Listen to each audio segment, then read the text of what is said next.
Hello, everyone, and welcome to episode 99 of the Dear Herbalist podcast, titled Top 5 Things You Can Do as an Herbalist to Make Money. If you are new to this channel, you are definitely welcome. And if you are a returning listener, thank you so much for your continued support. Tonight's episode, we are going to answer the real question of, can herbalists really make money? Now, the short answer is, of course. But it does take strategy, creativity, persistence, all of these type of things so that you can earn a living while staying true to your passions for plants as well as natural healing. So whether you're just starting out or you're looking to expand your herbal business, stay tuned for this episode because it's packed with a lot of actionable insights. I know a lot of times people just talk at you, but I'm here to give you some actionable steps here to get going with that. So let's dive into it. Top 5 ways that you can make money. Number 1, sell herbal products. You can create or sell teas, tinctures, salves, oils, capsules, or skincare products. And trust me, people do buy these things. I make them and sell them myself on my website. People do actually buy them. I do shows as well. I market them there. You want to develop unique blends that target specific concerns. So what you can do is you can do a health study in your area, your state, or even in your community and determine what type of issues are people most likely dealing with. And then you can create products around those things. That's how you do that. You can also offer product bundles or do subscription boxes because you will have returning customers, especially if you have some good stuff. So that's number 1. Number 2, teach workshops or online courses. I was watching this man on, where was it? I want to say it was on YouTube. And he was saying that if you can help people get from point A to point B, then you can teach them something. That means you have something of value to be able to offer them. So if you can get them from point A to point B, you can teach them something. So don't worry about, well, do I have to have all this extensive knowledge? No, you just have to know how to get people from point A to point B. So what have you learned in your research as an herbalist to where you can actually teach somebody something? And it doesn't have to be even that extensive. It could be something as simple as people want to know how to make teas. People want to know how to make soap, tinctures, poultices. People want to know how to get their health back in order. Consider teaching workshops or even online courses. And start small. Do online virtual workshops on herbal medicine basics, some DIY remedies, on even how to grow herbs. People are really starting to move towards the natural space of, using herbs and trying to figure out how to get rid of the chemicals and all these things. And so it's important that's a huge problem in people's lives. So you have to meet that need. And as an herbalist, you have the skills and the capability to be able to do that. You can create structured online courses on topics like how to formulate herbs, because that's another thing people need help with, as well as safety. Some people are just afraid to go outside and try to forage for something because they're like, I don't want it to kill me. Well, have you found a plant? Can you teach them how to go find the plant, how to identify it and its properties? You can teach a course. And then, of course, offer content that could be tailored to specific audience. So content for parents. Parents more concerned, if it's a parent, about their children, their health, safety, and well-being. If they're pet owners, people love their pets. I'm telling you, people love their pets. So if you got herbal remedies and methods and stuff like that you can teach people how to use for their pets. And then, of course, athletes.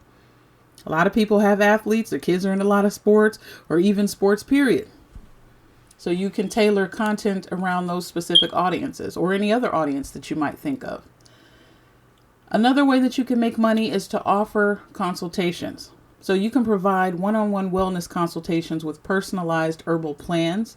You can specialize in specific niche areas like women's health, stress relief, digestive support. Again, do a little research in your area to determine what is it that people are specifically dealing with. And a lot of big time hospitals are doing this type of community-based research. So start there. because they will have a community health plan or something, and you'll get to see exactly what are the health issues and challenges that people are actually dealing with in your community. So let the hospitals and all that pay the big money for those tests, and to do those surveys and to get that community-based information. But you can also, too, do your own research as well to determine these things. And then the other thing is, build long-term relationships with follow-up sessions. So get to know your clients, get into a deeper relationship with them so that you can have long-term relationships, and you can also have referrals as well. Number 4, write and publish books or ebooks. You can write some beginner-friendly herbal guides, specialized textbooks, or even herbal recipe books. Now, what I notice is that there's not enough specialized herbal recipe books. They're just general. So if you can create some specialized herbal recipe books, that will be really, really great towards different issues, ailments, seasons, these type of things. Another thing you can do is sell digital downloads like reference charts or guides, formulation guides, these type of things. And then you can self-publish on platforms like Amazon, Lulu, Etsy, these other platforms. And then 5, start a blog, a podcast, or a YouTube channel. You want to share your herbal knowledge through engaging with content formats, monetize via ads, sponsorships, affiliate marketing, and Patreons. And then you can build a brand presence that drives traffic to your offerings. So first thing you want to figure out is, what is your brand? It's not, okay, I'm an herbalist. Yeah, but who are you? What are you trying to represent? So that is your brand. That is what you want to sit down and think about during this time. Who am I? That way, when people hear your name, they're like, oh, I know exactly who that is. I know exactly what they mean. I know what their values are. I already know. So you want to work on that. Let me really quickly, because I didn't want to make this podcast too long, but let me give you some key skills for a thriving herbal business. Number 1, the knowledge. Herbal knowledge. You want to understand plants, their uses, the human body, the interactions between the plants and the human body. You want to understand these things. And this just requires research. 2, business skills. This is all the fun part, especially for us, entrepreneurs out here. We love budgeting and pricing and inventory management, right?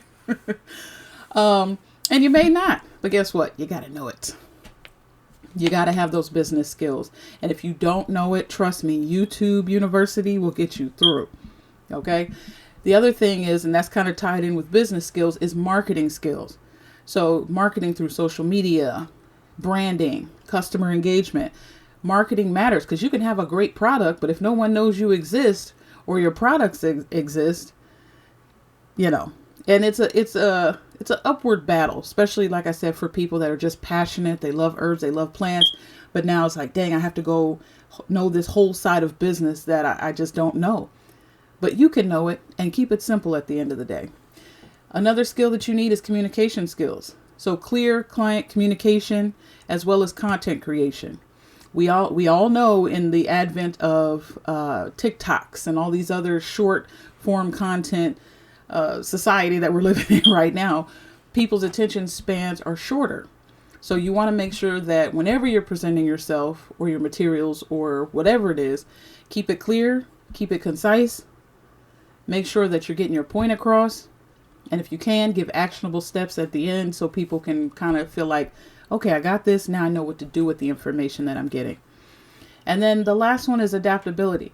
So you have to adjust to market changes and customer needs.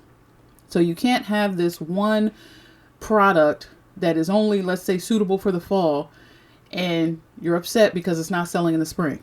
Well, be able to adapt and adjust because you're also, contending with these big marketing dollars from these other type of products.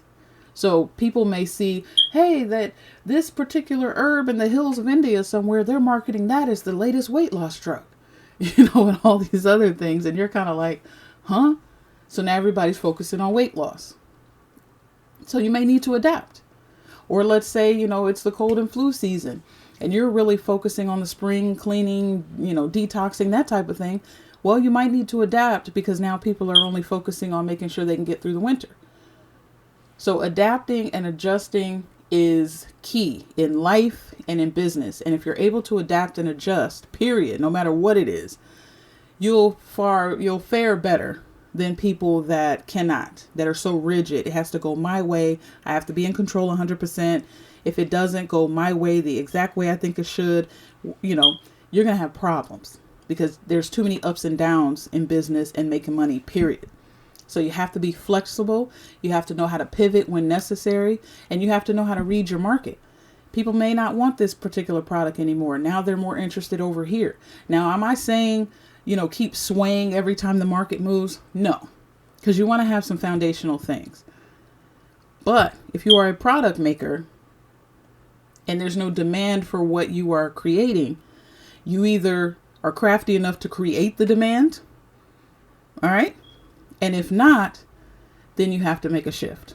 But either way, you kind of have to constantly be monitoring these things if you want to develop a thriving herbal business. And it can happen. You can have the passion and merge it with the coins. You just have to have a little patience, have a strategy, and market. Because trust me, if you look at the stats, okay, on herbal medicine, on herbs, period, natural holistic health, healing, and all of that, it is set to be $1 billion, if not dang near borderline $1 trillion business in the next couple of years. Just look at the stats. We're talking about a lot of money is projected to fall into the plant world, okay? Because people are really starting to understand now the need for herbs and the need for natural medicines and the need for a healthier lifestyle, period. Because you may not just be, an herbalist, you may also be a health coach and these other type of things. And then no matter what, always encourage yourself. Don't worry about other people, what they have to say. Girl, you can't make no money in that. Man, you ain't making no money. What are you doing? You got to stay consistent. Stay with it no matter what. If this is your passion, then you technically could do it whether somebody pay you or not. But at the end of the day, we all have bills, okay? We all have mortgages, rent, whatever. So we got to make them coins as well. And so if you really, really, really want to make this happen, you have to believe in yourself, believe in what the Most High has given you to do, and run and do it. The other thing I will say as well, because there's a thin line between herbal medicine and making money. You don't want to be so focused on making the money part to where you yourself or your business or your brand becomes a gimmick. Because it's not about tricking people into stuff. It's really about showing people this is why you really need this. And that's the where the money needs to be spent. If you're going to spend some money on learning something, marketing. Because these big corporations, they spend hundreds of thousands of millions of dollars on marketing alone. How do we get people to believe that they need this syrupy red dye number 4 drink? It's marketing. They don't need that. But because you see ads, because you see people singing it, they got a cute little jingle to go with it and all this stuff, they make you think like, wow, I really need this. So in herbal medicine, we have to do the same thing. Marketing, not tricking people, but really putting in the effort to make sure that we show people this is why you need this product right here. Or this is why you need to get this book right here. You a new herbalist and you're confused about what's going on? This is why you need to start right here with this book. It's going to help you and it's going to cut out a lot of the confusion that you're used to dealing with. And it's going to get you right on track. So it's marketing. But do not become a gimmick. At the end of the day, get your coins, make that money, but don't let it make you. So, can herbalists make money? Absolutely. But it doesn't happen overnight. You have to be dedicated, authentic, and have a willingness to learn. And you can turn your passion for herbal medicine into a fulfilling and sustainable career.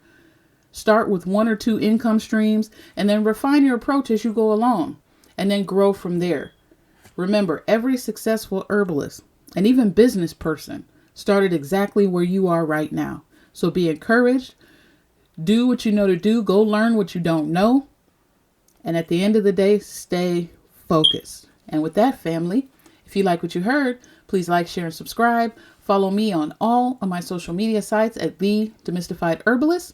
Head on over to my website at thedemystifiedherbalist.square.site. Got some new products over there for you that will help you out, especially on your journey in this world called herbal medicine. And until next time, family, I'm out.